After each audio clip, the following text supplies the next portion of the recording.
We are talking all about lunges today, so I know they can be the cause of pain in a lot of people, and I want to help you be able to do a lunge without pain. This comes directly requested from some of my Unlimited members, and you can check out more about Unlimited either in the link above or down below. So why are lunges so important?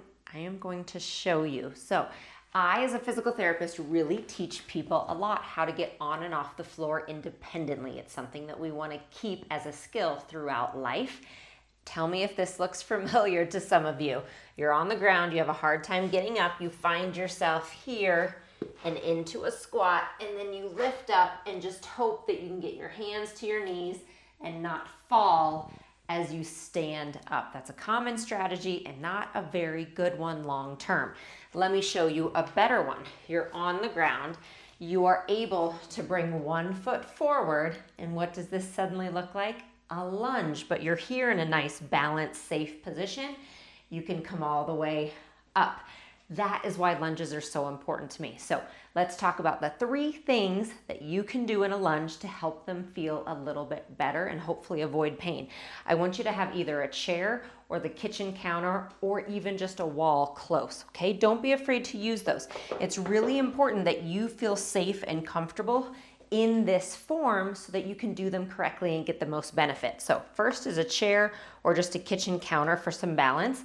And I want you to have it on your right side. We're all gonna do this together. So it's gonna be on your right side and your right hand is gonna be on the wall or counter or chair. You're gonna have your left foot forward and your right foot back. So first thing is you need a really wide stance. I do not want you close here, and I know when you're weak or when you have balance issues, you want everything really close. But to do this and get the most out of it, you need a really long stance. So that's tip number 1. I want those feet far apart. Tip number 2, have the back heel lifted. A lot of people think that back heel should be down and you have nowhere to go. There's no way you can do a lunge correctly. So that's tip number 2. Have the back heel up, so you're lifted up high on the toes. Tip number 3 is now you move and you go straight down and up.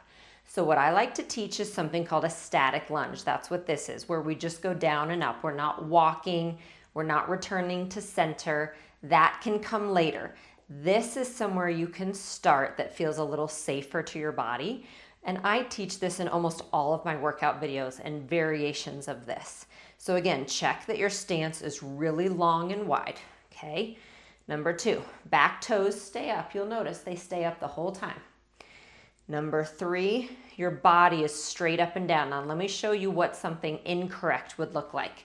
Maybe a little closer with your stance. And then the biggest thing that I see that's incorrect is this, all right? Where people kind of go forward instead of up and down. This will indicate general weakness in the glutes and just an overall discomfort in this position, feeling like you're gonna fall, so the body's really trying to stay kind of as small as possible, and it doesn't rely on the glutes or the quads to do the work. This is gonna cause more knee pain for you, and it's just gonna cause overall discomfort, so you don't wanna do it anymore. So even though it's gonna feel a little more scary if you're not used to it, straight up and down so that you're really focusing and making the quad and the glutes work for you, okay? And that is gonna be your key to a lunge. Do a smaller motion if you need to. Maybe you're just going down right here. And then you would switch the counter or the chair to do the other side. Now, I am going to show you an alternative to lunges if you've gone through all the tips and you have severe arthritis in your knees and you just know this is never gonna happen for you. That is okay. I'm gonna show you my preferred alternative for people who can't do lunges, okay? I love squats, they're great. This is gonna be though an alternative to that lunge. You're gonna need a step. So I'm gonna use a box, but you can just use the steps in your house. Again, you might want to hold something for balance, and what you'll do is put one foot up, and I want you to come up and back down. So you'll notice my back leg is just floating until I come back. So it's that same idea of stepping up. Okay, so I'm using glutes a lot, and I'm using some quad here, and you would do some on one side and then alternate. And that is going to be your alternative. Again, if lunges just are never going to happen for you, then I want you to try this to get some of that same muscle activation. Okay, so remember those tips when doing your lunges. Practice them at home. Do 10 on each side every day as you start to get comfortable.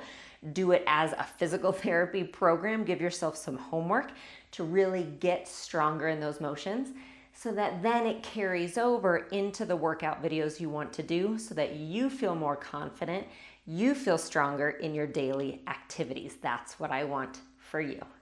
And I will see you next time. Thanks so much for stopping by. Remember, subscribe to my channel and you'll be notified every time a new video comes up. Like and comment on this video and let me know what you thought. You can also always come over to jessicavalantpilates.com to find all the resources I have for living a healthy lifestyle, including full-length workout videos, healthy recipes, and a community I would love for you to be a part of. So I'll see you there.